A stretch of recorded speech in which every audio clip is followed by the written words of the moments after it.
Yan, umagang kay ganda. Ako'y nagbabalik. Ayan, ating tropa. Jotam. Tam, kaway mo na Tam. Shout out nga, shout out. Isa mo i-shout out. Shoutout nga sa mga client ko dyan. Oh, di ba? Matikas 'yan, Jotam. So ito guys, nangyayari ngayon dito sa atin is nagpe-prepare tayo. Ayan, meron tayong server rack 6U, tapos napbox, mga gamit.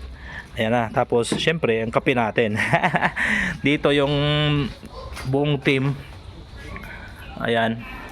So ano to, complete set ngayon. Nagpe-prepare sila ngayon dito sa amin server.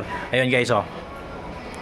In-execute nila yung yung mini jeepon. Asan yung mini jeepon? Ayun. Okay, so ang gagawin namin, ite-test run namin yung mini jeepon. So separate video guys, papakita namin kung paano yung inter-setup kasama na yung program. Ito is tinatry mo na lang ipa-up yung account mula nakalink siya dito sa aming server, tapos gamit yung OLT na mini jeepon, tapos yung modem. So sisiguraduhin mo namin mag-a-up kasi pupunta kami, bibiyahe kaming tip ng bundok. So napakalayo ng pupuntahan namin, sabayan nyo kami, i-video namin yon, i-document namin. School. So ayun guys, ulitin ko guys, school. Public school siya, super dead spot guys, kaya networking namin yung area niya, lalagyan namin ng server. So ito yung part of the project na sinasabi ko sa inyo yung nakaraan na more or less 10 schools. Halo-halo to, So ayan, ready na nila lahat. Kaya busy yung entire team.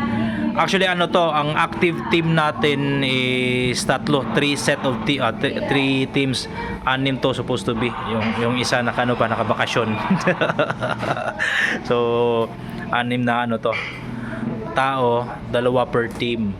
So ayun, nagre-reading sila. Okay daw.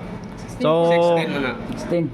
ang testing nila guys, ginawa nila dito sa is wala kasi kaming available na 2 ports, kasi supposed to be 2 ports muna to bago mag 16 port para ma-achieve natin yung yung 32. Pero pwede na rin kahit papaano yung direct module natin sa yung mini OLT.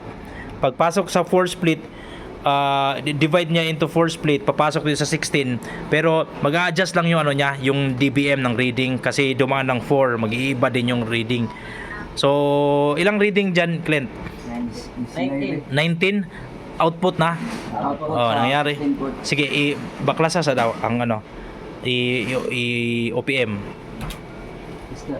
So ayan, pinaklas nila guys. Ang setup dito is supposed to be, ulitin ko, 2 ports to 16.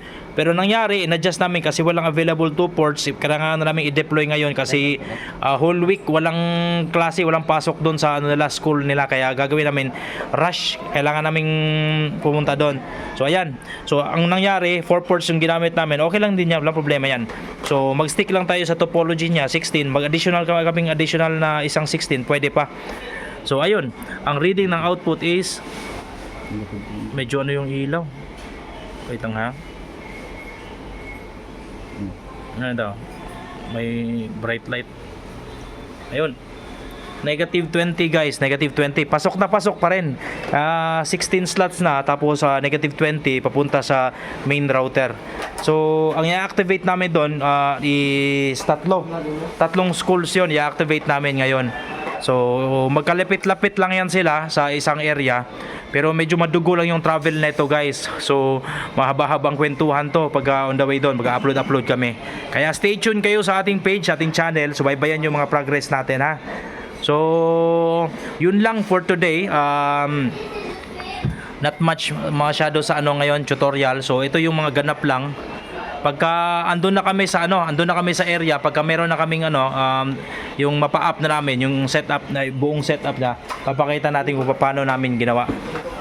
So ayan, kumukuha, pinaprepare yung mga anik-anik galing bodega. Ayan. Okay, so for today guys, ito lang muna yung video natin. Abangan nyo, maybe within this day mag-upload din kami, or maybe tonight yung progress namin dun sa school. Hanggang dito na lang. Once again, it has been your tech guide. My name is Chan, saying practice and make sure you do it yourself. Bye for now.